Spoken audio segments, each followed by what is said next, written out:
Hi, I'm Sister Lorraine Lauder. I'm an Ursuline sister of Mount St. Joseph, and this video is for sisters and other collaborators in Sudan or South Sudan who are considering the possibility of working with us to address the water needs of people who are fleeing or in desperate circumstances because of the war in Sudan. And first, we just want to say that we are praying for you here at Water with Blessings. We have morning prayers together as a staff every morning, and we are thinking of you and praying for you. And so, as I said to Sister Felicia, we have this little filter, a Sawyer 0.1 filter, and I'm just going to demonstrate real quickly how easy it is to work. It is connected to a bucket. This is just a clear bucket for demonstration. So any bucket, any plastic bucket, a white food grade bucket is best, but in desperate circumstances, any bucket that's clean and hasn't had chemicals in it. And then you'll see how easy it is. If the filter is clean, it will do about a gallon every 5 minutes. And you don't have to stand and hold it. You can set this up over a large blue bottle and it will be fine.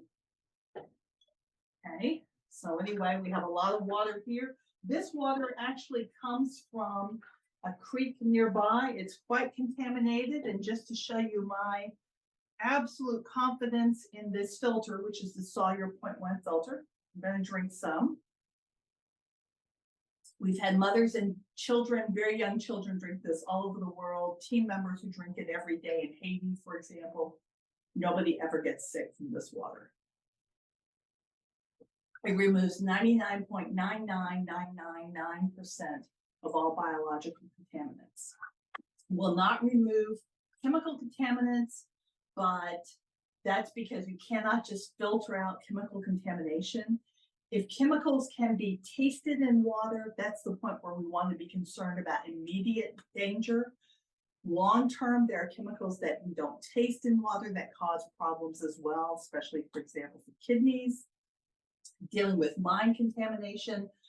But again, in desperate circumstances, sometimes what we have to do is at the moment figure out how to at least get E. coli, cholera, typhoid out of the water.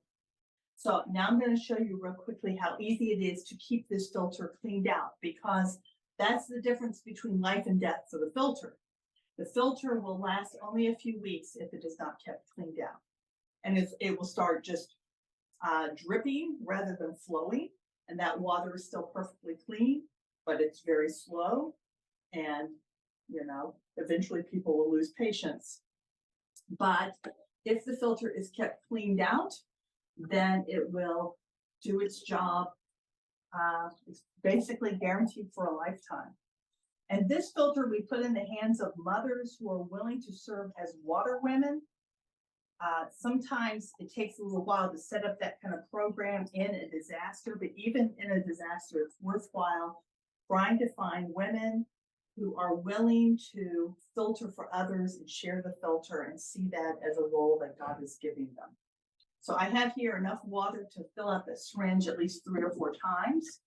We have this giant syringe with a Lure lock end that we're going to use. And as I set this up, I'm going to have our accountant, Patricia, hold this up for us, please.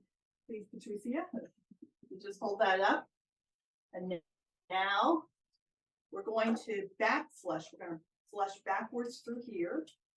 So we are filling up the syringe, turning the filter over, all the dirt that was captured inside the filter by hollow fiber membranes, 0.1 micron absolute. It's just going to be pushed right back out. And of course, I'm only doing this right back into the same bucket because this is just a demo setup that we have here, and we're in an office. In a different setting than a home setting, best to take this outside, obviously. The point in super contaminating or putting in a concentration of bacteria into anything.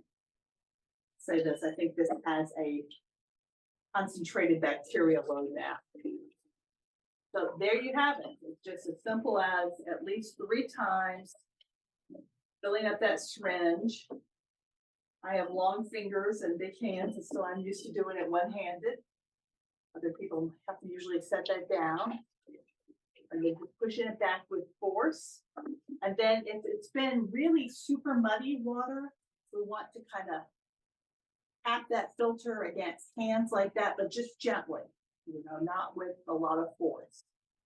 But it's kind of like that against the padded part of the hand, not on anything.